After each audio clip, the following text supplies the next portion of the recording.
اعوذ باللہ من الشیطان الرجیم بسم اللہ الرحمن الرحیم الحمد للہ رب العالمین وصلی اللہ علی محمد وآلہ الطاہرین اللہم صلی علی محمد وآل محمد۔ دیکھیے صرف سادہ اسم کی بحث شروع ہوئی تھی اور مقدماتی بحث تمام ہوئی۔ مقدمے میں کیا بیان کیا؟ اسم کی تعریف، اس کے بعد اسم کی بنا، حروف اصلی کے اعتبار سے اسم کی کتنی قسمیں ہوئی ہیں، ثلاثی مجرد، ثلاثی مزید، رباعی مجرد، رباعی مزید، اور خماسی مجرد اور خماسی، کیونکہ اسم تو خماسی بھی ہوتا ہے نا۔ پھر اس کے بعد ثلاثی مجرد، رباعی مجرد اور خماسی مجرد کے بعد گنا دیے تھے، کیونکہ مزید کے تو سماعی ہیں، مخصوص نہیں ہے، زیادہ ہیں، اس لیے مجرد کے گنائے انہوں نے بتایا تھا۔ اس میں ثلاثی مجرد کے کتنے وزن تھے؟ 10 وزن تھے، فلسن، فرسن، کتفن، عضدن، حبرن، عنبن، یہ والے 10 گنائے تھے۔ اس کے بعد رباعی مجرد کے گنائے تھے، جعفرن، برسنن وغیرہ، ٹھیک ہے، 6 گنائے تھے۔ اور اس کے بعد خماسی مجرد کے گنائے تھے 4 یا 6 جی۔ پھر پہلے رباعی مجرد کے بتائے تھے 6، جعفرن، برسنن، زبرجن، درہمن، قمطرن، جغدفن، اور اس کے بعد خماسی مجرد کے 4 گنائے تھے، سفرجلن، قزعملن، جحمرشن، قرطعبن۔ تو ثلاثی مجرد، رباعی مجرد اور خماسی مجرد کے اسم کے وزن گنائے تھے، اور یہ بعد میں بتائی تھی کہ ثلاثی مزید، رباعی مزید اور خماسی مزید کے بہت زیادہ ہیں، اس لیے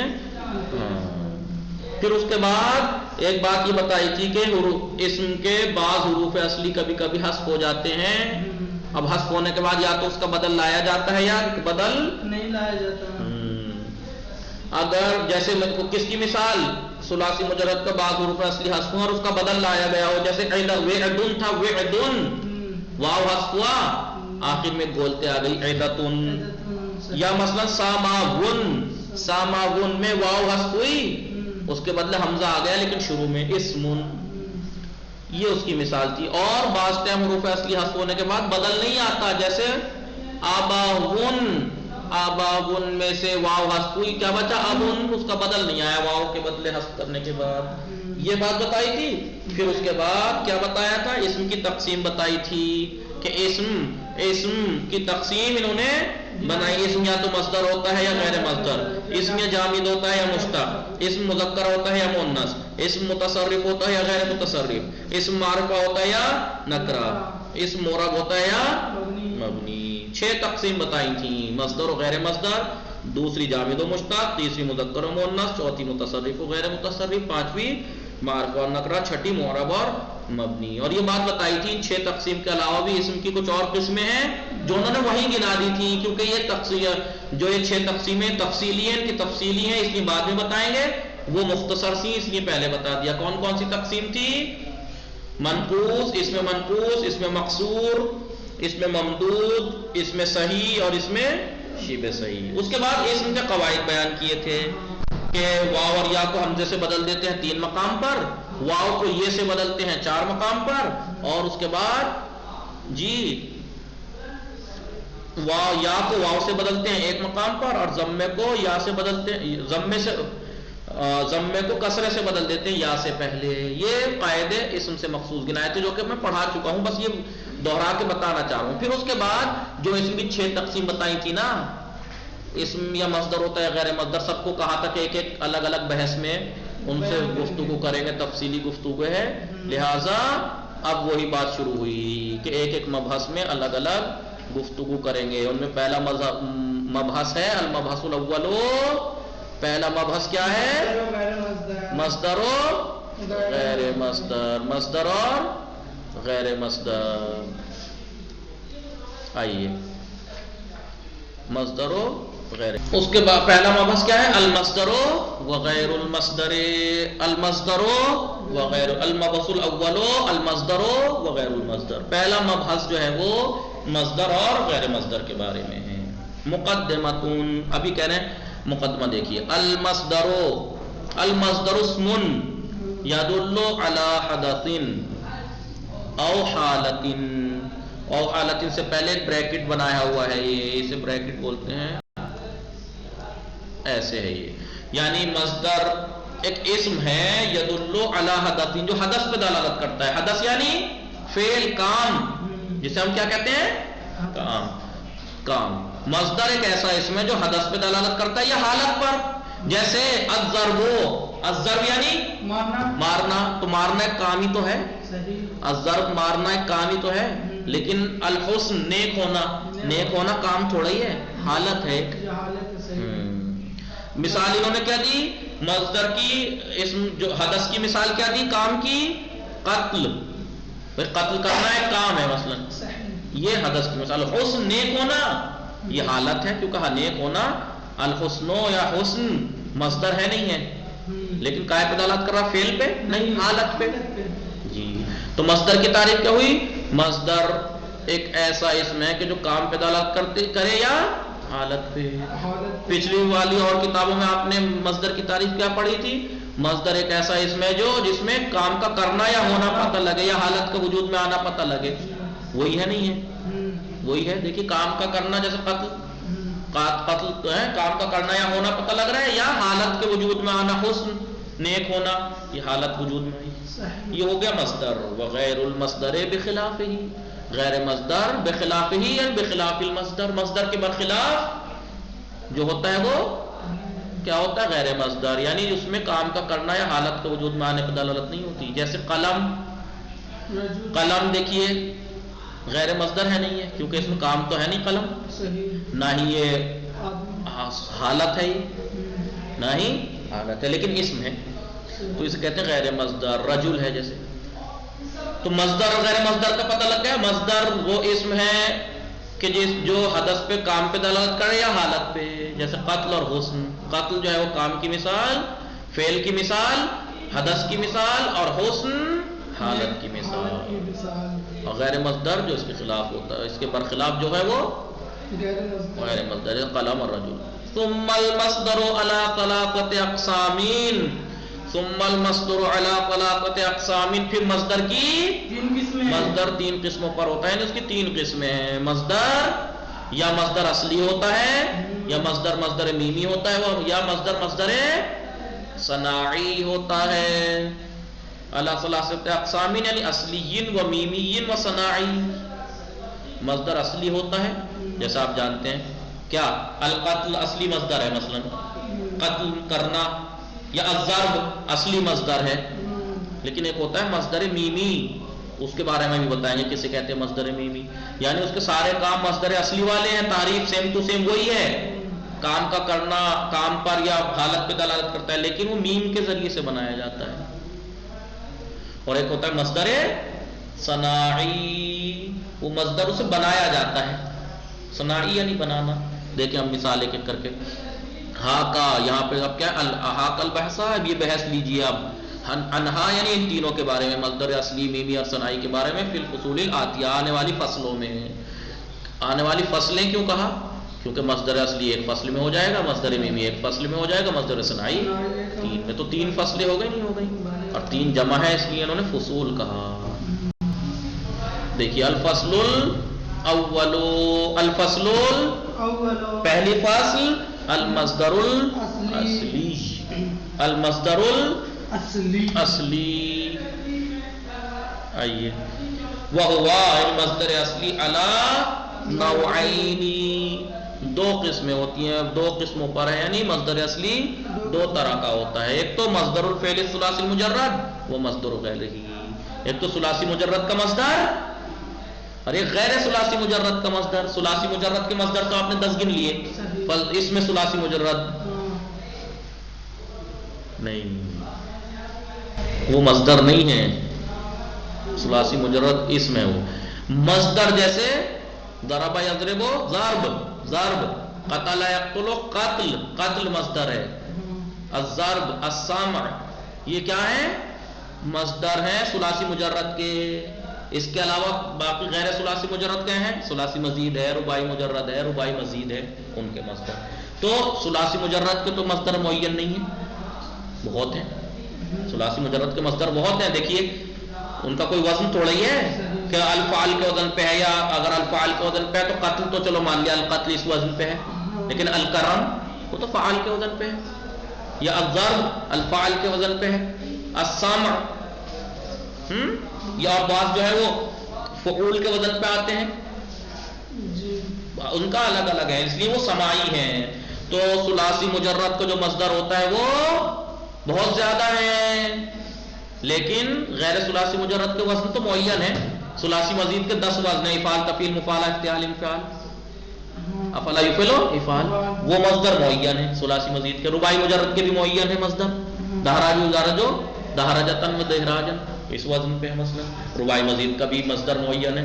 تو غیر ثلاثی مجرد یعنی ثلاثی مجرد کو چھوڑ کر باقی جو ہیں ان کے مصدر، ان فعل کے مصدر معین ہیں، لیکن ثلاثی مجرد فعل ثلاثی مجرد کا مصدر معین نہیں ہے. آئیے دیکھیے الف مصدر ثلاثی مجرد، المصدر الثلاثی المجرد، ثلاثی مجرد کا فعل ثلاثی مجرد کا مصدر فعل ضربہ یضرب ثلاثی مجرد ہے، اس کا مصدر کیا ہے؟ ضرب. لیکن قتل یقتل قتل اس کا فعال کے وزن پہ، یا بعض جگہ جو ہے وہ فعول کے وزن پہ آتا ہے، بعض کسی اور وزن پہ آتا ہے. جیسے جلس یجلس جلوس فعول کے وزن پہ ہے. فرح فرح یفرح فرح فعال کے وزن پہ ہے. تو بھیا کوئی معین تھوڑی ہے اس کا وزن، کبھی فعول کے وزن پہ آ جا رہا ہے، کبھی فعال کے وزن پہ، کبھی فعال کے وزن پہ، کبھی کسی وزن پہ. لیکن اگر فعل جو ہے وہ ثلاثی مزید ہو تو اس کے 10 مصدر ہیں، افعال، تفعیل، مفعلہ، وہ معین ہے. ایسے ہی رباعی مجرد کا بھی معین ہے مصدر فعل رباعی مجرد کا، ایسے ہی فعل رباعی مزید فی کا بھی معین ہے. لیکن معین نہیں ہے تو ثلاثی مجرد کے معین نہیں ہے. دیکھیے یہی کہہ رہے ہیں مصدر الثلاثی المجرد، ثلاثی مجرد کا مصدر لا قیاس فی وزن ھذا المصدر، وزن ھذا المصدر، ھذا المصدر اس مصدر کے وزن کا کوئی قیاس قاعدہ نہیں ہے. بل ہوا موقوف علی السماع، بلکہ وہ ٹکا ہوا ہے سماع پر، سننے پر موقوف ہے، یعنی سماع پہ. عرب والوں نے جیسا استعمال کیا ہے ہم بھی ویسا ہی استعمال کریں گے. نعم، لیکن ہاں عرب والوں نے، ٹھیک ہے اس کے ہمیں نہیں معلوم، اس کا کوئی قاعدہ قانون نہیں ہے، لیکن غالبی ضابطہ قانون تو ہے کہ غالباً اگر اس کے اندر یہ معنی ہوں گے تو اس وزن پہ آئے گا، غالباً یعنی اگر یہ معنی ہوں گے تو اس وزن پہ آئے گا. غالبی ضابطے اور قانون ہیں، ٹھیک ہے، کہ غالباً اگر جو ہے وہ درد کے معنی میں ہوگا تو مثلا اس وزن پہ آئے گا، اگر اس میں عیب کے معنی پائے جائیں گے تو اس کا وزن اس معنی اس مصدر اس پہ آئے گا. وہ غالبی معین ہے، غالباً یعنی اکثر اس وزن پہ آتا ہے اگر ایسا ہو تو وہی بتا رہے ہیں. اہمھا ان میں سے اہم جو ہے کیا ہے؟ فعلا، اگر فعل ہو فعلا کے وزن پر اور وہ لازم ہو، فعلا کے وزن پہ ہو اور وہ فعل جیسے ذہبا، نہیں جیسے جلسا مثلا، ابھی بتائیں گے اس کا کچھ اور بات آئے گی. اگر فعلا کے وزن پہ ہو اور وہ لازم ہے تو اس کا مصدر غالباً فعول کے وزن پہ آتا ہے. جلسا یجلسو جلوس، دیکھیے جلسا فعلا کے وزن پہ ہے، لازم ہے، تو غالباً یعنی ہمیشہ نہیں اکثر اس وزن پہ آئے گا، فعول کے وزن پہ. یا مثلا فعلا کے وزن پہ ہو اور وہ لازم ہے تو مصدر کس کے وزن پہ آئے گا؟ فعل کے. فرح یفرح فرح. اب فعلا ہے، فعلا ہو گیا، فعلا ہو گیا، فعلا ویکون لازما دائما. اس میں یہ کہنے کی ضرورت نہیں اگر لازم ہو، فعلا ہوتا ہی لازم ہے. فعلا کے وزن پہ کوئی بھی اگر ہوگا فعل وہ لازمی ہوتا ہے. لہذا فعلا یکون لازما دائما، فعلا ہمیشہ دائمی، ہمیشہ یعنی دائما لازم ہوتا ہے. اور فعلا کا مصدر و مصدرہ، اس کا مصدر یا فعولتن کے وزن پہ آتا ہے، یا فعالتن کے وزن پہ، یا فعالن کے. جیسے سہولا کا وزن مصدر کیا ہے؟ سہولت. فصحہ کا مصدر کیا ہے؟ فصاحت. دیکھیں سہولت فعولا، فصاحت فعالت، اور کرما کرم فعال کے وزن پہ. تو غالباً یعنی اکثر فعولا کے وزن پہ اگر ہے تو اس کا مصدر جو ہے وہ غالباً یا تو فعولتن کے وزن پہ ہوگا، یا فعالتن کے وزن پہ ہوگا، یا فعالن کے وزن پہ ہوگا. جیسے سہولا فعولا کے وزن پہ ہے تو اس کا مصدر کیا ہے؟ فعولتن کے وزن پہ، سہولتن.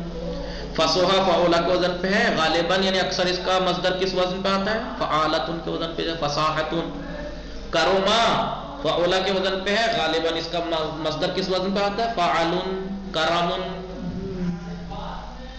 اب یہ فعلا، فعلا، فعولا. اب فعلا و فعلا دونوں کوئی اسم ہے جو یا فعل ہے، فعل جو فعلا کے وزن پہ ہے؟ نہ وہ الگ الگ ہے نا، وہ اس کے ضابطے الگ الگ ہیں. مثلا فعلا و فعلا، فعلا کے وزن پہ ہو اور فعلا کے وزن پہ ہو، اور دونوں متعدی ہوں. تو لازم کی بات بتائی نا، فعلا لازم ہو تو اس وزن پہ، فعلا لازم ہو تو اس وزن پہ. لیکن یہ فعلا فعلا دونوں اگر متعدی ہیں تو ان کا مصدر دونوں کا کیا آئے گا؟ فعل کے وزن پہ. کسبا یکسب کسب، فہم یفہم فہم، فعل کے وزن پہ. تو فعلا فعلا اگر لازم ہے تو الگ الگ ہے. فعلا لازم ہے تو فعول کے وزن پہ، فعلا اگر لازم ہے تو فعل کے وزن پہ. یہ فعل جیسے فرح. اور اگر فعل اور فعل متعدی ہوں تو ان کا مصدر غالباً فعل، عین فعل ساکن جیسے کسب، فہم. اب آئیے نمبر 5واں ضابطہ، الثلاثی المجرد مطلقاً. ثلاثی مجرد، فعل ثلاثی مجرد مطلقاً، چاہے وہ لازم ہو، چاہے متعدی ہو، چاہے وہ فعلا کے وزن پہ ہو، چاہے فعولا کے کسی بھی وزن پہ ہو، کسی بھی وزن پہ ہو. اذا دل علی داء، اگر وہ درد پر یا مرض پر دلالت کر رہا ہو، اس کے اندر درد یا مرض کے معنی پائے جا رہے ہوں، فمصدرہ علی فعال، تو اس کا مصدر کس وزن پہ آئے گا؟ جیسے زکامہ زکام کے معنی ہے زکامہ، اس کا مصدر کیا ہے؟ زکام، فعال کے وزن پہ. سعلا درد کے معنی سینے کے درد کو کہتے ہیں سعلا. تو کیا کہا؟ سعال ہے، فعال کے وزن پہ نہیں. تو دیکھو اگر فعلا لازم ہو تو اس کا مصدر غالباً فعول کے وزن پہ آتا ہے، جیسے جلسہ. فعلا اگر لازم ہو، فعلا کے وزن پہ کوئی ہو اور وہ لازم ہو تو فعال کے وزن پہ، جیسے فرح، فرح اس کا مصدر آئے گا. پھر فعولا جو کہ ہوتا ہی لازم ہے، غالباً اس کا مصدر 3 وزن پہ آتے ہیں، یا تو فعولتن کے وزن پہ، یا فعالتن کے وزن پہ، یا فعلن کے وزن پہ. اور پھر یہ تو لازم کی بات ہوگا، یا متعدی پہ آ جائے، فعلا ہو چاہے فعلا ہو. فعولا کیوں نہیں کہا انہوں نے؟ فعلا فعلا اگر متعدی ہوں، یہ کہہ دیتے فعلا و فعلا، اور فعولا اگر متعدی ہوں کیوں نہیں کہا انہوں نے فعولا؟ کیونکہ ابھی اوپر بیان کیا، فعولا تو ہوتا ہی لازم ہے، متعدی ہوتا ہی نہیں ہے، لہذا اس نے فعلا اور فعلا کی بات کہی انہوں نے. فعلا کے وزن پہ ہو چاہے فعلا کے وزن پہ ہو، اگر یہ متعدی ہوں تو ان کا مصدر فعال، کسب اور فہم. ثلاثی مجرد مطلقاً، چاہے وہ فعلا کے وزن پہ ہو، چاہے فعولا کے وزن پہ ہو، چاہے فاعل کے وزن پہ ہو، اگر اس کے اندر چاہے لازم ہو چاہے اگر اس میں درد اور مرض پہ دلالت کر رہا ہو، اس میں درد اور مرض کے معنی پائے جائے، درد کے معنی ہو یا مرض کے، تو اس کا مصدر غالباً یعنی اکثر فعال کے وزن پہ آتا ہے، جیسے زکام سعال. اگر رنگ کو درد اور مرض، درد یا مرض پہ، لیکن اگر آواز کو اوپر دلالت کر رہا ہو، اس میں آواز کے معنی پائے جا رہے ہوں، تو اس کا مصدر آئے گا فعال کے وزن پہ یا فعیل کے. غالباً یعنی اکثر یا تو فعال کے وزن پہ ہوگا اس کا مصدر، یا فعیل کے وزن پہ. اگر ثلاثی مجرد، چاہے وہ ثلاثی مجرد، چاہے وہ فعیلا ہو، چاہے فعولا ہو، چاہے فعالا ہو، چاہے لازم ہو، چاہے متعدی ہو، اس کے اندر اگر آواز کے معنی پائے جا رہے ہیں، نہیں درد اور یا مرض کے ہوں تو فعال، لیکن اگر آواز کے معنی پائے جا رہے ہیں تو فعال یا فعیل. جیسے صراخہ چلانے کو کہتے ہیں، تو اس کا مصدر کیا ہے؟ صراخ. سہلا گھوڑے کی نیناٹ کو کہتے ہیں، تو اس کا مصدر کیا ہے؟ سہیل، فعیل کے وزن پہ. اور اگر چاہے ثلاثی فعلا کے وزن پہ ہو چاہے فعیلا کے، لازم ہو چاہے متعدی، فعولا ہو چاہے، اگر اس میں امتناع مخالفت کے، روکنے کر مخالفت کے معنی پائے جا رہے ہوں، دیکھیے تینوں ایک سی ہیں، درد یا مرض کے معنی تو اس کا غالباً مصدر یہ، اگر آواز کے معنی تو غالباً اس کے مصدر یہ، اور اگر امتناع مخالفت کے معنی پائے جا رہے ہوں تو فعال کے. ابا یعنی انکار کرنا، تو اس کا مصدر کس کے وزن پایا؟ اباء، فعال. نفرا نفرت کرنا، نفار. باقی انشاءاللہ کل پڑھیں گے، ٹائم ہو گیا، مصعب آپ کے آ گئے. وصلی اللہ علی محمد وآلہ الطاہرین. یاد کیجیے گا